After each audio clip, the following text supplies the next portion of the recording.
Execute the forehand loop like this. 1, 2, 3, free. 5, numerous balls. What comes after?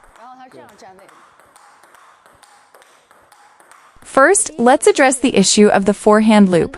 Many forehand loops occur due to a lack of rotation. See, when your hand is positioned sideways, it resembles a looping motion.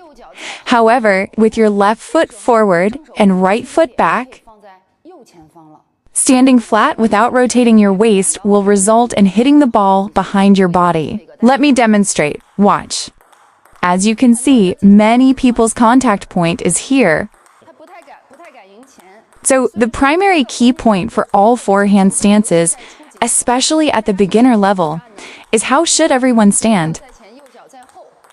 This way, I can achieve a better contact point towards the front, right? This is the initial problem. However, many people stand like this, left and right. Position your left shoulder towards the front side of the table.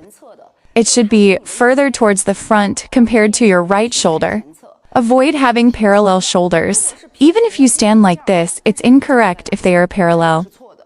Draw your right shoulder towards the back of your left shoulder for a forehand stroke or pull. The forehand pull should be more pronounced. Keep your left shoulder in front.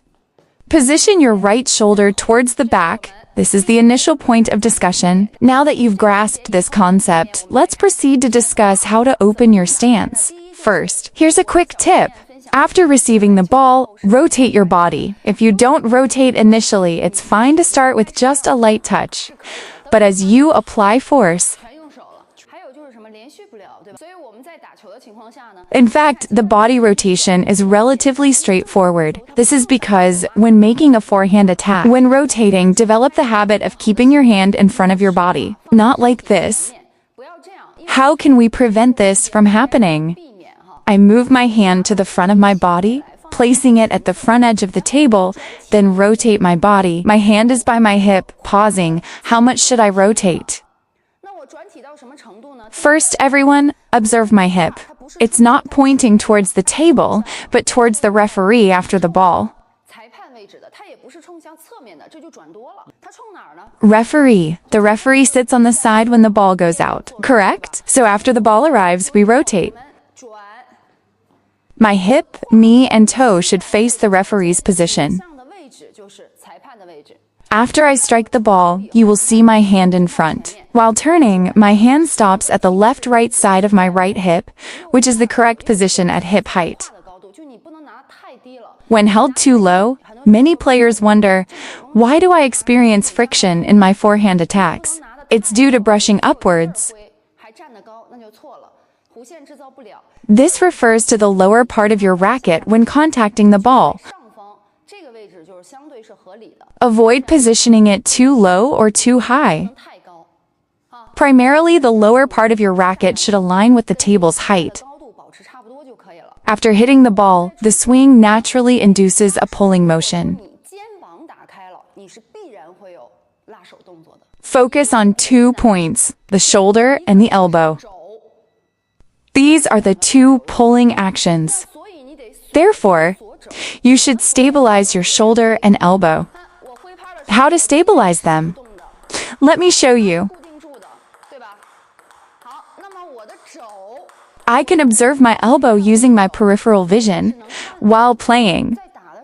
My eyes can track the movement of my elbow.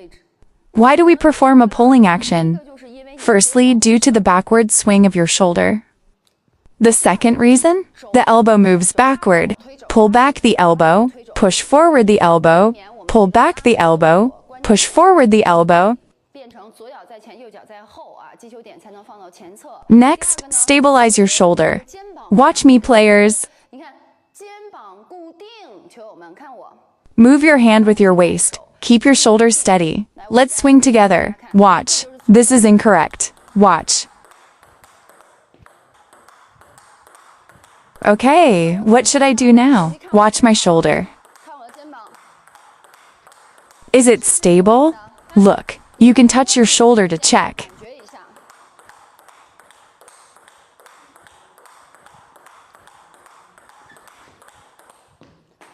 shoulder locked. Next, how to address the hand pulling problem. Avoid swinging the elbow backward while playing. When pulling the racket, keep the elbow close to the body and stop. Elbow behind, forearm in front. Align them in a straight line. Keep the upper arm down, forearm horizontal. Is this how you perform forehand drives? Keep your body lower for straight forehand drives. When hitting this ball, don't crouch.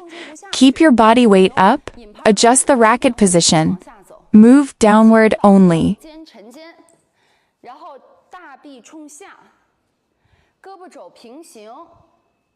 Ensure the elbow aligns with the forearm from a side view.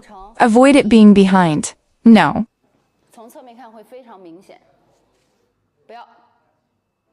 This is incorrect. Everyone, avoid lifting the elbow. Keep it aligned.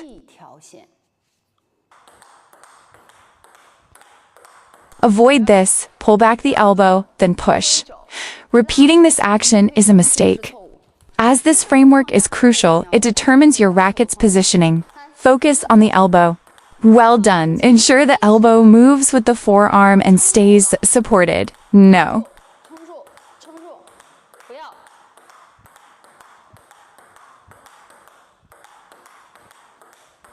Pulling the elbow back leads to pushing it forward, disrupting the arm's inward motion. Focus on bringing in the elbow correctly and stabilizing it. Well done. Keep the elbow fixed in this position. Avoid moving it backward. Push it forward. Use your peripheral vision to monitor the elbow movement. Moving on to body positioning, hand movement is key when rotating the body. There's no rotation movement for the forehand loop. Drive the ball. You're the first one. Step forward towards the table. Spin immediately after hitting the ball. The ball follows. The ball will be blocked.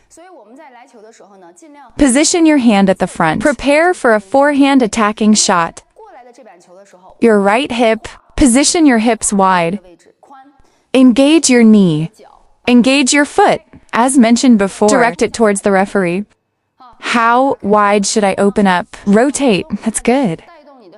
Rotate slightly. No need to overdo it. Many players rotate extensively. Some players use their feet to turn.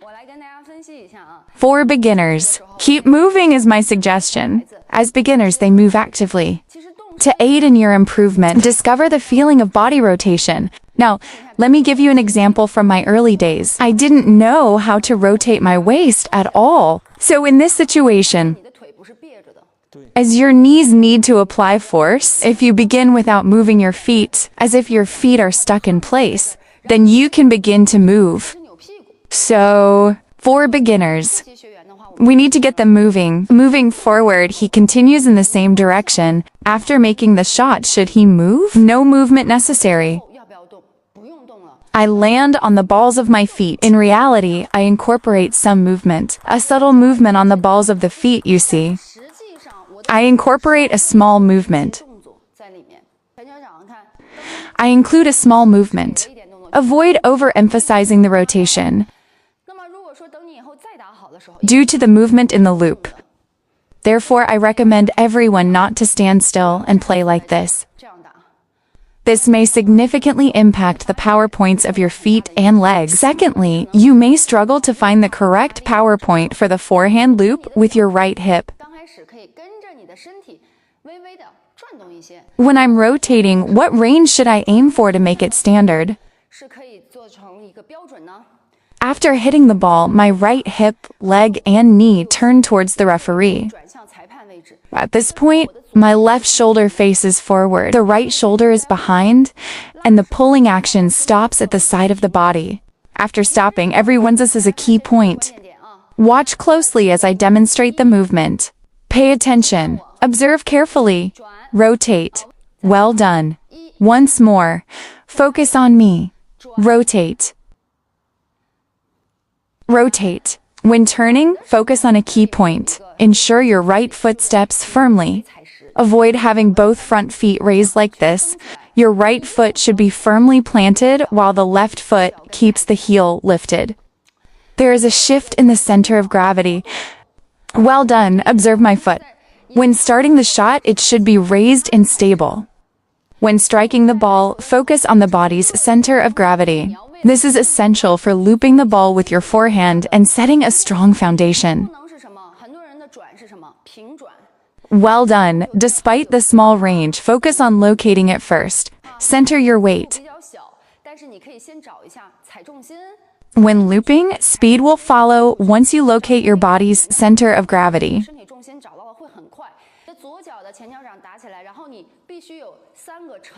First, drop the shoulder. Second, lower the hips. Third, bend the knees. Remember these 3 downward movements. Drop the shoulder. Keep the right shoulder raised, lift the left leg. Then the right leg can't support. Drop the hips. Bend the knees as we approach the ball. Rotate. So the key point is, when I serve the ball, when serving the ball, at this moment, focus on your right heel. Raise the heel of your right foot. Lift it up. This will lead to your defeat. This is a common mistake. Have you observed players struggling to turn around in the arena?